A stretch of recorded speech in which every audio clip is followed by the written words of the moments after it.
Okay, yes, fine. Hello everybody, and welcome to another video. Do I have to pick up this cache again? Apparently the game didn't like fully save exactly where I wanted it to, so yeah, I just sort of had to redo that little cutscene bit. But hello everybody, welcome to another video. I'm playing this basically to blast some steam because, man, I recorded a cool daily deal video earlier and we didn't get any audio on it, or I don't know, I must have messed up somehow, and now I'm just really annoyed and I don't have anything to put out for today. Anything really cool anyway, so I thought, you know what, I'm just going to play some Tomb Raider. I'm not going to get depressed about it, I'm just going to, you know, keep on rolling, keep on trucking. So that's basically the plan.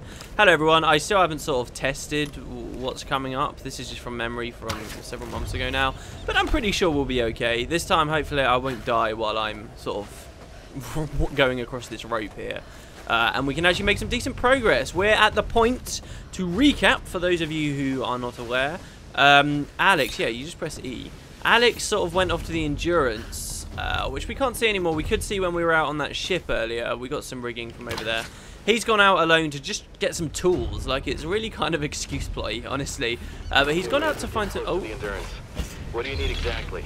Alex, we were getting worried. I'm gonna need a breaker bar and the rest of my kit. I can't fix this boat without them. All right, I'm on it. Lara is heading your way.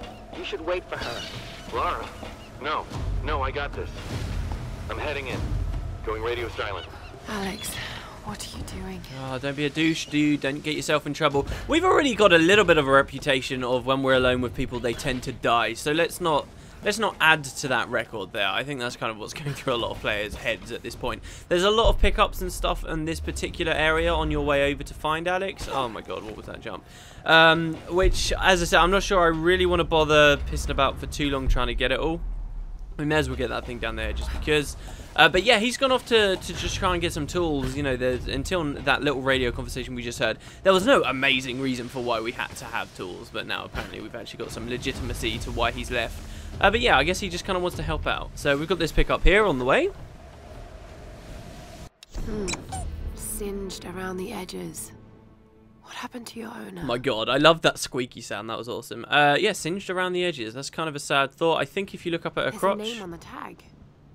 Millie. Yeah, so some girl called Millie. Actually, I think a couple of items we find in this area are going to be sort of related to this. You know how they sort of pair everything up, so you find a lot of campo together, you find a lot of the fans together. On the beach, they're like kids' toys, and it's really kind of sad, actually, that like potentially some little girl was lost here on this island at one point, and now she's probably just sort of lost. And speaking of lost, actually, I always thought of Danielle Rousseau from it when I first played this game. But maybe that's just me. There is another pickup underneath us. It's just a question of how do we get down. But yeah, so the last episode, to be more complete about what happened with the plot. Oh no, hold on, let's pick this up. Oh, and we got a skill point. Awesome. Was this actually used as a headrest, or was it part of a larger statuary set? So this is Yuan Dynasty Jade. And yeah, she'll research it if she ever gets out of this place, apparently. I have a really hard time kind of comprehending how large this is supposed to be. It's a headrest, right? And just the shape of it would suggest it's a pretty large headrest, which, you know, doesn't quite translate to being in an inventory where you don't get a sense of scale. And I suppose the box would maybe hold something that big, but whatever. Okay, so anyway, we've got those. There's many GPS caches and all sorts of other stuff. We can also see that there's a treasure map coming up. And another cache there, but whatever, we'll keep going. But yeah, so in addition to Alex going off to the Endurance on his own, which we did get a sneak peek of, we actually were looking for some rigging last episode to help the guys basically sort out the boat. So Jonah over there and Reyes, they're all helping things out. Whitman also came back. This is one of the like small moments of this game where Whitman is sort of within easy access. A lot of the time you can see them over there.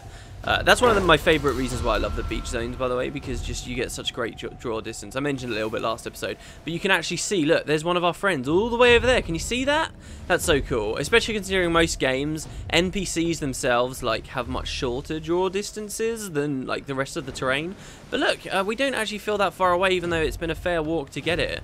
And the Endurance is over there. It's very, very cool. I really like that. But anyway, yeah, Whitman's back there too. Lara's not really taken a shine to him. him that much. But we have sort of agreed, look, if we want to survive, we don't fight against one another, which, you know, in essence I agree with, but Whitman is a bit of a complete douchebag, basically. I also happen to think. How do I even, I think to climb up here, I like jump and then, no, see, how do I get on top of this? Because there is something up there, I'm sure there is. Yeah, there's a GPS cache, you see that? We've got that ladder. Maybe I'll do it later. Whatever. We'll do it. I'm planning on, just as I mentioned a fair few episodes ago now, but I'm still planning on doing kind of... We'll go through the area first time, and then we'll go back for pickups more seriously later. This area in particular, well, my first playthrough of the game was like a massive pain. What they say? What's going on up there? Some woman busted out all the prisoners. Killed anyone in her way. Damn. Seriously? Who the hell is she? I don't know. They think she came in with that new wreck. Killed Vlad during the roundup. What? She killed one of the Russians? Not just one. She took out Dmitri and Nikolai, too. Holy shit. Has anyone told Boris? He's running over the salvage hop on that ship she came in on. I don't think he knows what's going on. When he finds out his brothers are dead? Yeah. Glad I ain't on that crew. Big son of a bitch is gonna lose his mind. Wow, I quite like this. I've always liked that whole kind of the Russian brothers or whatever that's going on. Yeah, so they introduced to us here, cunningly, just before we're going to get onto the Endurance, that there's another brother. I really like it. You've got two guys here. I guess from where I'm stood is a great place to take them out, like so. And we can continue on. What the hell was I talking about? Oh yeah, this area of the game. Like, I spent so long... Okay, that was really weird. Some like old man just outside my window just like started going whoop whoop like in towards. Okay, that was really weird. Yeah, besides this area of the game, like, I spent a long time looking for mines, trying to get everything on my first time through. You don't really have to worry about it too much. There's this sort of large why am I walking so close to the mine before blowing it up? That's a bad idea. There's a large section of the beach just over here. You can feel free to explore and find stuff, but it is largely avoidable. I guess that's the best way to describe it. It's just kind of there for pickups. To progress, you're going to want to go on top of this old rotting lighthouse over here, up towards where we saw some of the Solari were. And yeah, the Solari are going to come back into it. They have a little bit more prominence now. You know, I guess they've had some prominence. How am I supposed to get onto that ladder?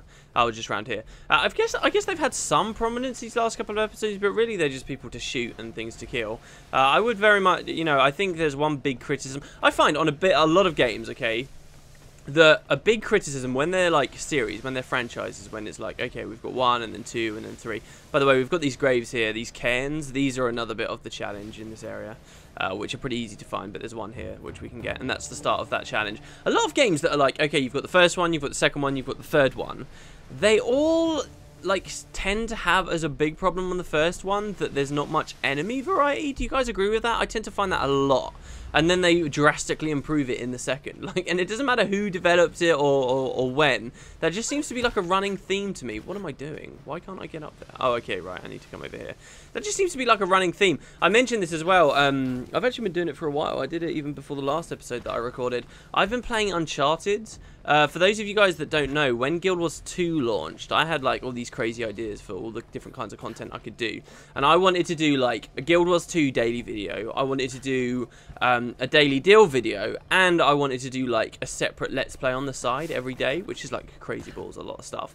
But that separate Let's Play originally was going to be the first Uncharted, so there's actually a couple of episodes of an unfinished Uncharted LP that I once was doing. I played Uncharted 1 off camera like months ago now, and now I'm finally getting around to playing Uncharted 2, and it is a good game. I can also see how this game, Tomb Raider, was heavily inspired, if not by the second game, then definitely the third as well, I'm sure. Heavily inspired by that franchise. Like all of these big falling simulator sections, there's a lot of that in the Uncharted series. Don't worry about it. We'll say he lost it, jumped to his death. But you shot him. Details, man.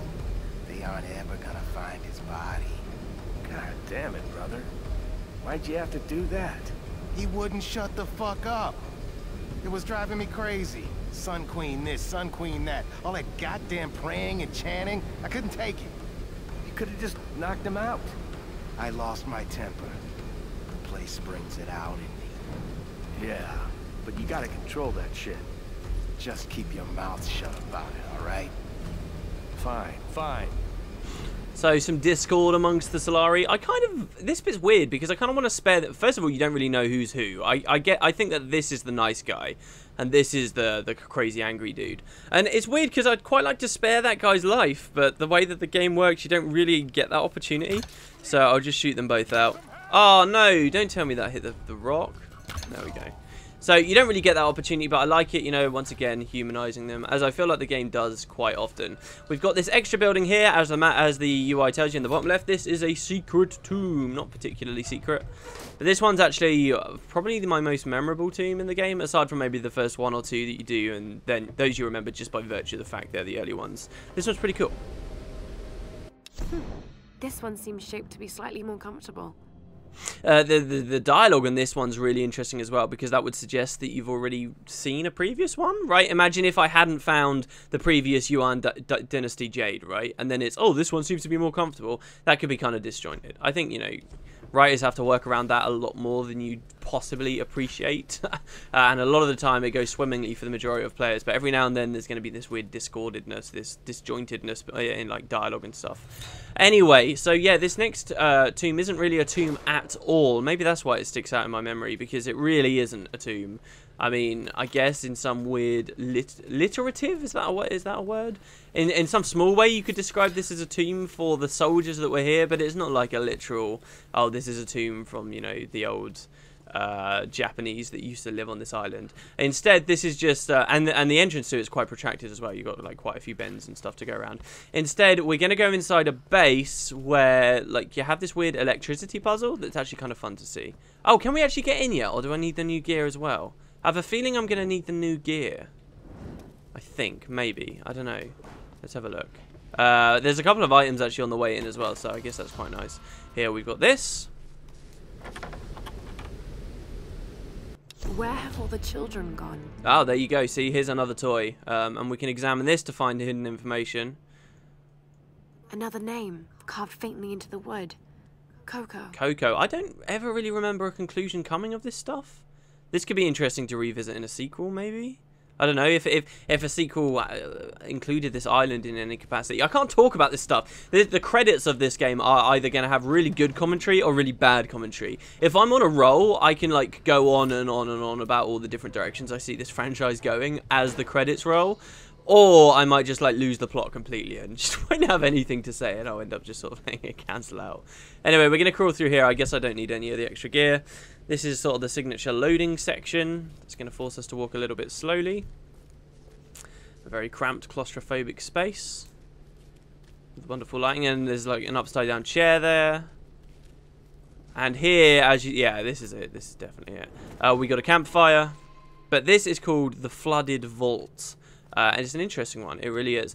First, we got this door. I think we can open that eventually. Right now, maybe? No? Or am I just not... Oh, no, never mind. This was part of the research facility. Yes, Lara, part of the research Were facility. they sent here to investigate the storms? So, she says that as well. Like, is that a bit premature? Later, we're going to learn a lot about the people that came to this island to research it during World War II. I guess they've already sort of established it. We're on a crazy magic island. That's how it's possible. That is how it's possible. I think that will have opened the door down here, though, and that's the direction that we can now go in. No, it's activated the panels so that I can now do this. I like how Lara's sort of an expert in using all of this machinery too. Right, so yeah, the catch-22 there is, of course, we've opened the door, but now the power's on and it's electrified all of the water. Quite a simple puzzle. First, we're going to want to shoot this out with the allll shotgun, which is 3, not any of these other crazy ones. Then we're going to come over here with the bow. We're going to pull the boats in this direction. Oh god, why can't I pull the boat? Do I have to unrig it? Do I have to burn that? I think I might have to burn that. There we go, and now it's not connected anymore. Now I can pull it. Like, this is very linear. It's kind of all very self-explanatory. Just interact with what you can interact with. Like, you know generally to shoot from this angle without even experimenting in the room, just because you had to shoot out that wall in order to do it, right? To have access to it. Then you can jump on top of this. Then you can... Don't tell everyone it's self-explanatory and then not know what you're doing. Then come over here, I guess. Oh, right, okay. Is this what I remember? Right, so by pulling that down, we pull the electric thing out, which de-electrifies the water, which does give us a chance to walk into it. So, here's the plan. Stan. We're going to pull that down. I don't know, I know. Here's the plan. We're going to use the raft to jump over to this section here. Then we're going to jump across this little section here once we have de-electrified the water. Okay, so get ready. Go, go, go, go, go. No, game, don't hit me. Lots of people say all the time, like, they hate it when games passive-aggressively tell them that they're doing badly and they need to have a hint or they need to have this or that, you know, lower the difficulty. Tomb Raider's way of doing that is hinting survival instincts for you. And I actually think I might have mentioned this right at the start of the LP. Like, I always feel good if I get to complete the puzzle before it's hinting at me to give me survival instincts. So now that we're over here, and now we pull the raft again. Yes, now we pull the raft again. And this is where it gets slightly interesting, a little bit more puzzling. But I guess, you know, you guys can probably tell what I'm going to do. You pull the raft again so that it comes against the electrified barrel. And it should just get obstructed by it on this occasion. There we go. Now I need to pull two things rather quickly. First, I need to pull that to lift it up. And then I need to pull... don't miss, don't miss, don't miss. Now I need to pull this here so that it lands on the raft. Crap, I missed. Round 2. There we go. My aiming isn't really this atrocious. Right. Lovely. So it may look unstable, but really it's the most stable thing in the world, I assure you. So now that we've done that, we can go right back towards the start. We can kind of explore freely, but obviously you move slower in the water. So I'm going to come back over here, skip as much water as I possibly can. And then we can just like go directly across the room over there. Oh, there's a pickup here too. Let's grab that. I love the... I don't know. This tomb sticks out in my memory probably just because of the atmosphere of it. I just feel like it's quite well defined. It's quite different to the rest of the tombs that we experience, of course. It wouldn't be horrible if I suddenly just got electrocuted here. And we can come up into this sort of more remote section of the room, of the tomb rather, and we're complete. Storage room. Artifacts from an ancient tomb. What were they looking for? Or maybe we're not really complete, but here, once we activate this, we will be complete. There we go.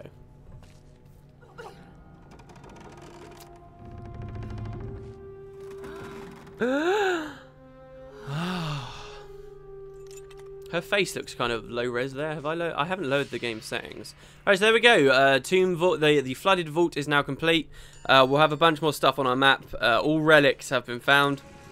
And if you guys remember, there was that other tomb as well that we saw right at the start, if you remember. That tomb will be able to show us where all of the GPS caches are too, and all the remaining things.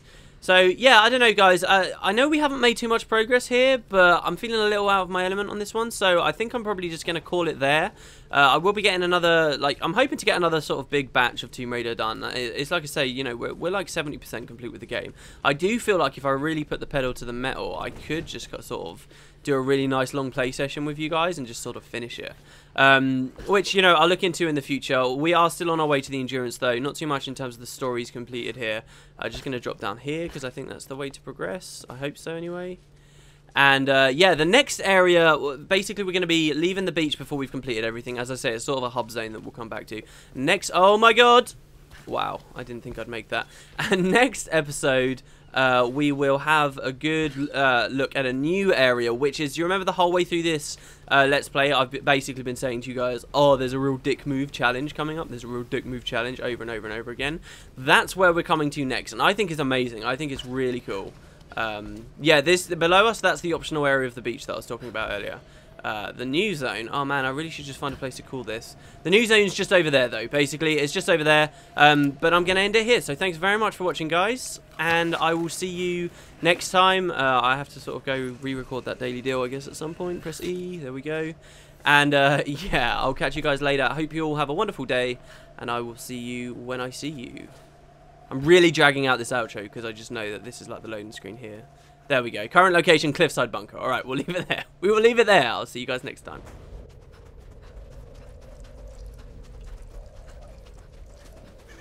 Oh, what a view. They're tearing it apart. There we go. Okay, no, I'm going to leave it here. That's much better. Okay, we're looking at the endurance this time. Right, I'll catch you later, everyone.